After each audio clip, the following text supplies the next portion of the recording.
Salut, moi c'est Tony, je suis assistant d'éducation dans un lycée agricole de la Sarthe. Je fais ça depuis 1 an et demi, avant j'ai fait 1 an dans un lycée public, et j'ai même fait 1 mois dans un lycée privé. Mauvaise expérience. Si vous êtes AED, vous avez sûrement entendu parler des grèves du 1er décembre. Moi, le 1er décembre, j'ai fait grève pour plusieurs raisons. Déjà, et c'est pas anodin, parce que je le peux. Économiquement, le fait de perdre une journée de salaire, ça trouve pas mon budget. Au sein de mon établissement, j'ai la chance d'être dans une équipe de vie scolaire assez mobilisée, donc je suis pas seul et on a les moyens, collectivement, de faire entendre le sens de notre action. Le truc, c'est que depuis septembre, on a plus travaillé que l'an dernier, dans une ambiance tendue, et clairement, au-delà de la fatalité de la pandémie, on a manqué de moyens pour remplir nos missions. Après, au-delà du fait que j'ai pu faire grève, il y a aussi tout un ensemble de raisons qui m'ont donné envie de me mobiliser parce que ça portait sur nos conditions de travail. Alors, ok, on n'est pas les plus à plaindre, mais quand même, est-ce qu'on n'est pas nécessaire au fonctionnement de l'éducation nationale? Si demain, on s'arrêtait tous de travailler en même temps, est-ce que les établissements pourraient continuer à fonctionner normalement? Je sais pas chez vous, mais nous, si on n'est pas tout le temps pleinement indispensable, il n'y a pas une journée où, à un moment, notre absence pourrait poser problème. Vous les connaissez les situations. Un élève malade, un qui s'est fait virer de cours, des choses plus ou moins régulières, plus ou moins graves, mais où à chaque fois, on compte sur nous pour résoudre un problème. Alors voilà, moi le taf, je le fais. On fait même plus souvent, on aide les élèves à faire leurs devoirs, on prend le temps de discuter avec eux quand il y a des mal-être, mais au minimum, je sais que notre présence est nécessaire. Alors comment ça se fait qu'on est payé au ras des pâquerettes, que nos contrats sont au summum de la précarité, et que cette année, en plus, on a dû travailler plus avec les mêmes moyens? En vrai, si on est nécessaire, pourquoi on a du mal à joindre les deux bouts en fin de mois? Pourquoi on doit re-signer des contrats tous les ans, sans augmentation de salaire, sans indemnité de fin de contrat? Franchement, plus précaire que nous, il y a les livreurs à vélo, quoi. Bon, enfin, vous voyez, ça m'énerve.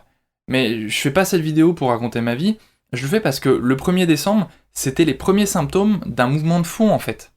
Ce jour-là, nous, on s'est retrouvés avec des camarades d'autres lycées de la ville, et on a bu un thé, on a surtout discuté de notre travail, de notre quotidien et de nos problèmes. En Sarthe, on n'était pas très nombreux, mais ailleurs, ça a vraiment bougé. Depuis, il y a une coordination nationale qui essaie de structurer le mouvement. Moi, j'ai assisté à quelques AG. Alors, parfois, c'est laborieux, mais il y a une vraie volonté collective d'agir et de transformer les choses, quoi. Alors, en janvier, il va y avoir un autre appel à la mobilisation. Principalement par la grève, et certains ont déjà annoncé qu'ils feront des grèves reconductibles. Mais il y en a d'autres, ils ont dit attention, déjà pour certains, perdre une journée de salaire, c'est compliqué, et il n'y a pas de souci.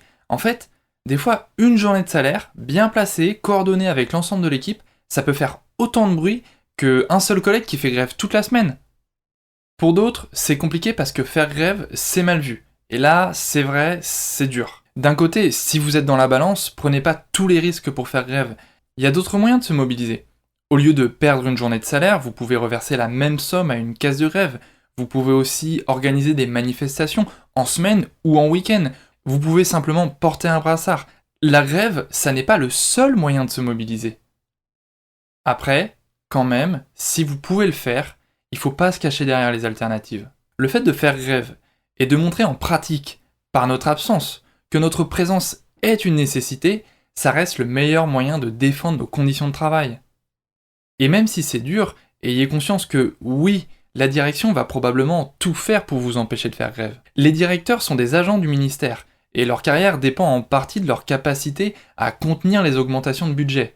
Ils joueront la carte du « vous me mettez dans une situation intolérable », mais gardez en tête, c'est notre situation quotidienne qui est intolérable.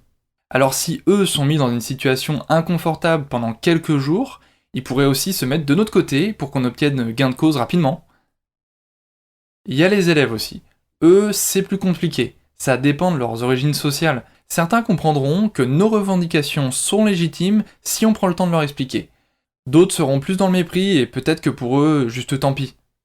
Pour terminer, et au cas où ce serait pas évident, si vous pouvez pas faire grève, il n'y a pas de raison, il y a 1000 raisons de pas pouvoir faire grève. Par contre, s'il vous plaît, si la direction vous demande de remplacer un collègue, dites non. Dites que vous voulez pas vous brouiller avec le ou la collègue, inventez que vous avez un rendez-vous médical, mais s'il vous plaît, ne cassez pas la grève. En quelque sorte, en faisant ça, vous encaissez directement le salaire de votre collègue. Comprenez que c'est compliqué. Alors je dis pas qu'il faut s'attaquer aux casseurs de rêves, parce que la plupart du temps, c'est pas volontaire, c'est pas conscient, et ça a pas forcément d'importance. Mais juste, si vous vous retrouvez dans cette situation, faites attention et rappelez-vous que vos collègues se mobilisent pour l'ensemble de nos conditions de travail.